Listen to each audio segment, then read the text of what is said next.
Bonjour, ici Marc-André, j'espère que vous allez bien. Aujourd'hui, sujet numéro 5, la nature de la lumière. Le modèle atomique planétaire proposé par Rutherford voit l'électron comme une petite bille en orbite autour du noyau.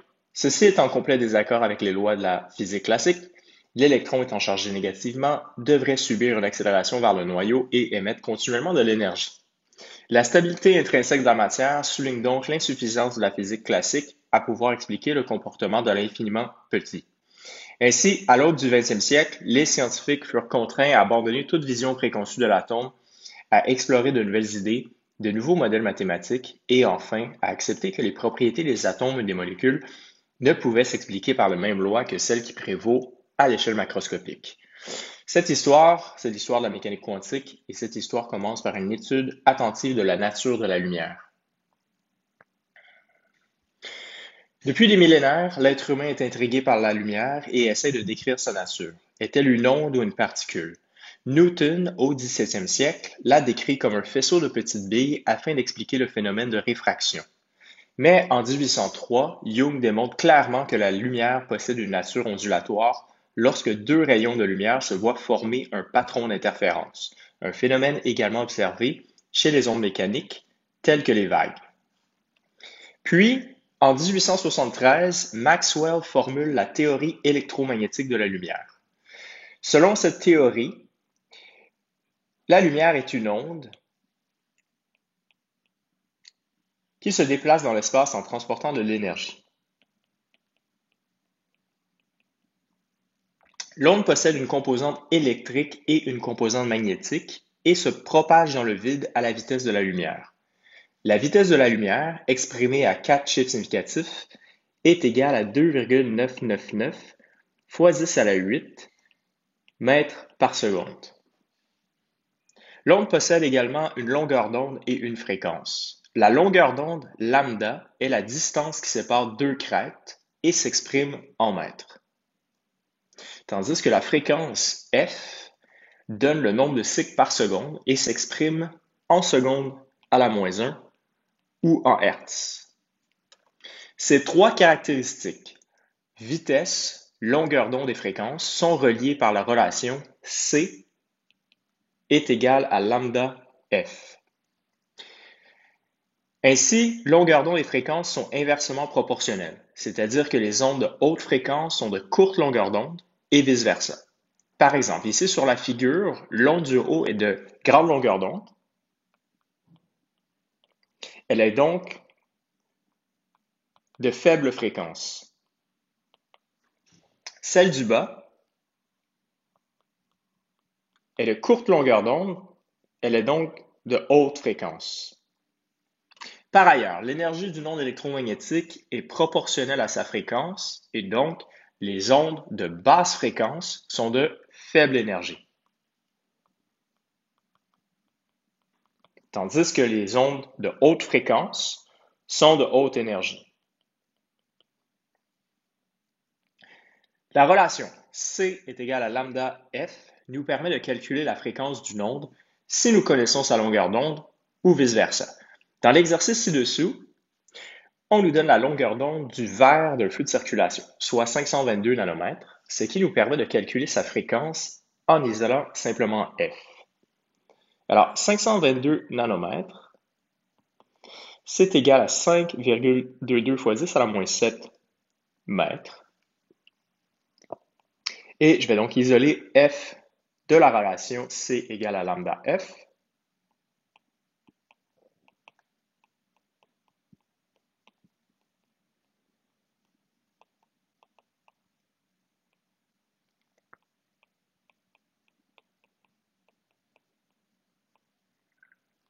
Ce qui me donne une fréquence de 5,75 fois 10 à la 14 secondes moins 1.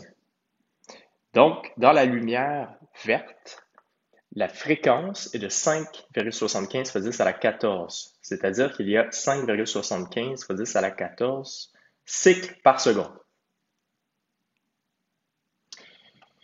La gamme des radiations électromagnétiques possibles est extrêmement vaste et constitue ce qu'on appelle le spectre électromagnétique. Celles-ci sont classées en différents domaines en fonction de leur longueur d'onde.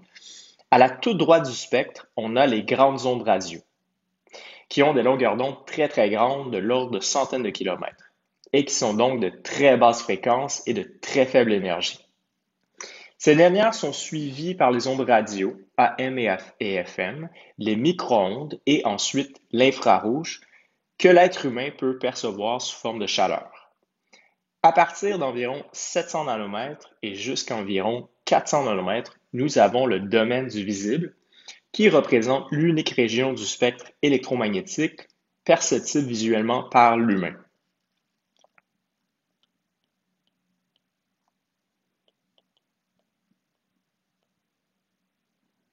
La superposition de toutes les longueurs d'onde du domaine du visible constitue ce qu'on appelle la lumière blanche.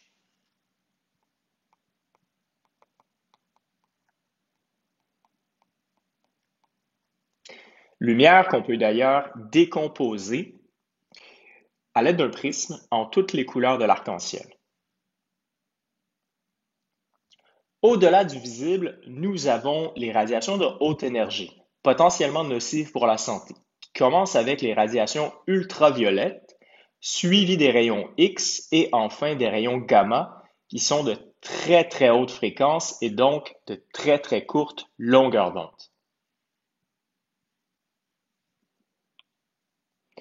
Alors, tout va bien dans le meilleur des mondes avec la théorie électromagnétique, sauf qu'elle a une faille majeure, elle n'arrive pas à expliquer les spectres des solides incandescents.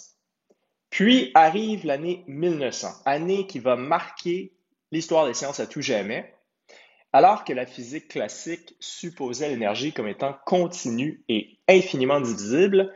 Planck, au contraire, propose qu'elle se manifeste de manière quantifiée. Selon lui, l'énergie ne pouvait être transférée qu'en petits paquets d'énergie appelés quanta, et dont l'énergie est proportionnelle à la fréquence selon l'équation E est égal à hf, où h est la constante de Planck, qui est égale à 6,626 fois 10 à la moins 34 joules seconde, et F est donc la fréquence de la radiation. Selon cette théorie, la quantité d'énergie transférée est toujours un multiple entier de hf, qui est l'énergie du quantum. Ainsi, une radiation de fréquence f donnée possède une énergie égale à hf, 2hf, 3hf, et ainsi de suite jusqu'à nhf, où n est un entier positif.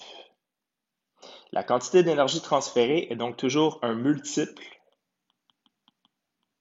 entier de hf.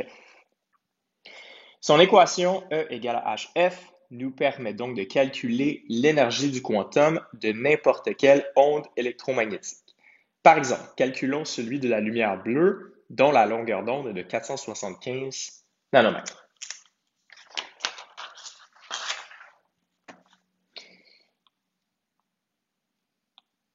Alors, 475 nanomètres, c'est égal à 4,75 fois 10 à la moins 7 mètres. Et en utilisant l'équation de Planck, E est égal à hf, et sachant que f est relié à la longueur d'onde de la vitesse de la lumière, j'obtiens une équation dérivée qui est hc sur lambda. Je vais donc mettre mes valeurs ici, 6,626, 10 à la moins 34 joules seconde, fois la vitesse de la lumière, donc 2,999 fois 10 à la 8 mètres par seconde. Et je vais donc diviser par la longueur d'onde, 4,75 fois 10 à la moins 7 mètres. Et ça donne donc 4,19 fois 10 à la moins 19 joules. C'est donc l'énergie du quantum de la lumière bleue. Alors, petite note historique, la théorie des quantas de Planck, lorsque publiée en 1900, fut très mal reçue par la communauté scientifique de l'époque, qui, à cause de certaines idées préconçues, n'était pas prête à accepter que l'énergie était quantifiée. C'est en 1905 que cette théorie prit tout son sens lorsque Einstein l'utilisa pour expliquer l'effet photoélectrique.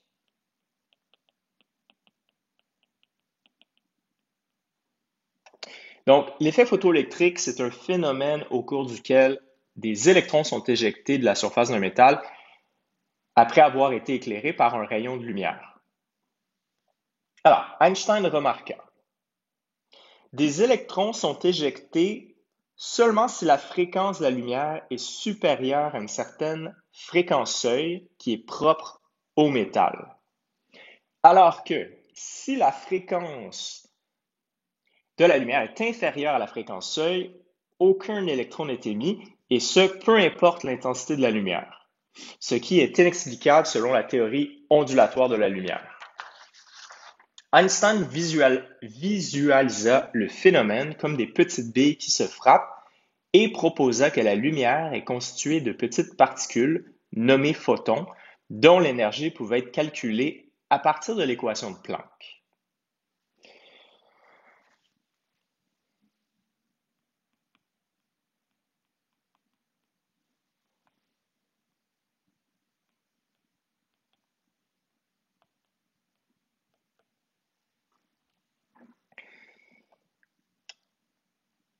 C'est ainsi que Einstein démontra que la lumière possédait une nature corpusculaire.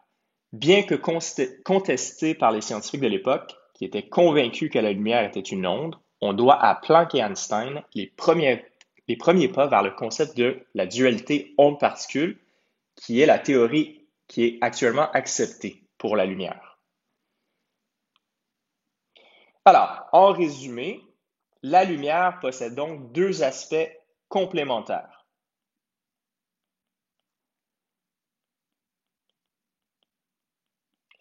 Ce qu'on appelle donc la dualité onde-particule.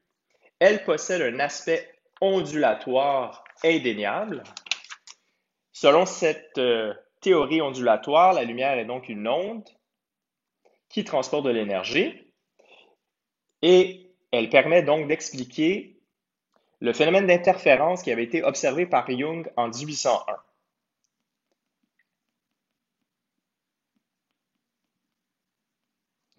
Alors, c'est la fameuse expérience de la double fente. On fait passer de la lumière entre deux fentes fines et il y a une interférence entre les deux rayons de lumière. On observe donc une alternance de bandes sombres et de bandes brillantes, ce qui démontre de façon indéniable que la lumière possède une nature ondulatoire.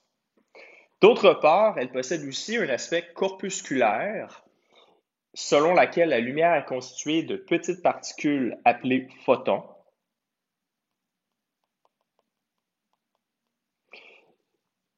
Ce qui a été démontré par Einstein en expliquant l'effet photoélectrique qui avait été observé par Hertz en 1887.